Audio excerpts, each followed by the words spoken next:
Welcome to the West Wing Week, your guide to everything happening at 1600 Pennsylvania Avenue. This week, we visit Vietnam with President Obama, where the streets were lined in Hanoi and Ho Chi Minh City to welcome the president's first trip to that country. While there, he spoke to the Vietnamese people, sharing his vision for the future of the relationship between our two countries. From Vietnam, the president traveled to the G7 summit in Hiroshima, Japan, where he met with fellow world leaders before making a historic trip to the Japanese city of Hiroshima, becoming the first sitting U.S. president to do so. That's May 21st to 27th. Or, do you need a little Before beat? I answer your question, why don't you give me a little rap? Let's see. Do you need like a little beat?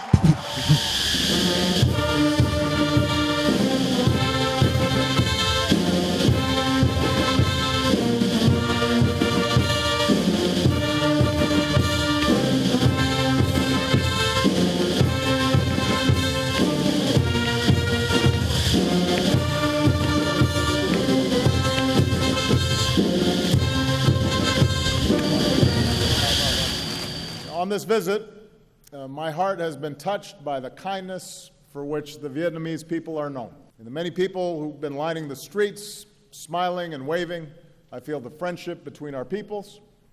Like my two daughters, many of you have lived your whole lives knowing only one thing, and that is peace and normalized relations between Vietnam and the United States. So I come here mindful of the past, mindful of our difficult history, but focused on the future.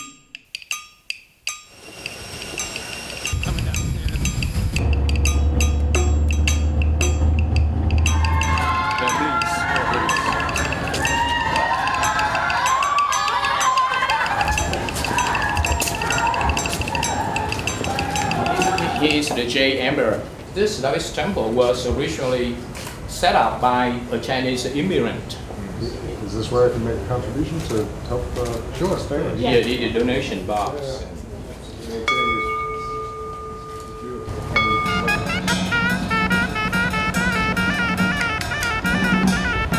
I see it everywhere I travel all around the world. I meet people, and especially young people, who are eager to strike out on their own, start something new, and shape their own destinies.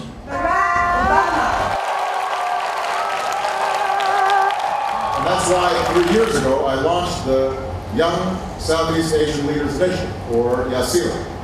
And the goal is to empower young people like you with the skills and the resources and the networks that you need to turn your ideas into action. Before I answer your question, why don't you give me a little rap? Let's see. Vietnamese or English? In Vietnamese. Mình đợi vậy là hay spin today khi mà ta những hai cái mắt xuyên mắt chèo cho có play. Pretty good. All right, everybody, I've got to go, but this has been wonderful. Thank you so much.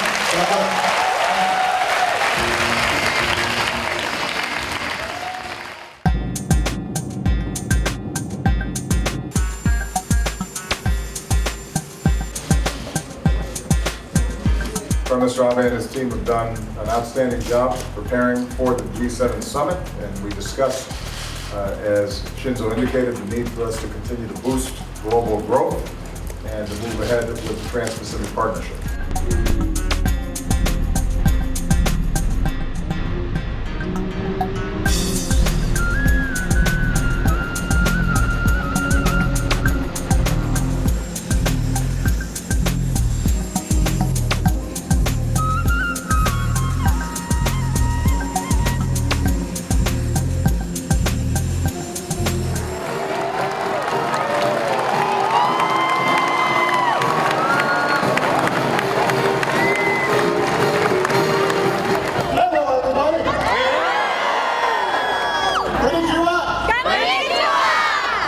Thank you to all the men and women in uniform.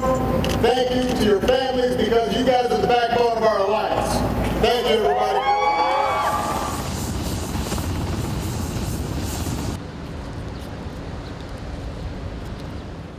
Why do we come to this place, to Hiroshima? We come to ponder a terrible force unleashed in a not-so-distant past. We are most starkly reminded of humanity's core contradiction, how the very spark that marks us as a species, our thoughts, our imagination, our language, our tool-making, our ability to set ourselves apart from nature and bend it to our will. Those very things also give us the capacity for unmatched destruction. The scientific revolution that led to the splitting of an atom requires a moral revolution as well. Ordinary people understand this, I think.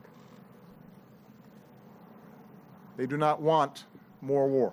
They would rather that the wonders of science be focused on improving life and not eliminating it. The world was forever changed here. But today,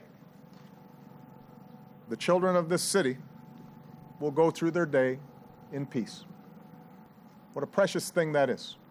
It is worth protecting and then extending to every child. That is the future we can choose, a future in which Hiroshima and Nagasaki are known not as the dawn of atomic warfare, but as the start of our own moral awakening.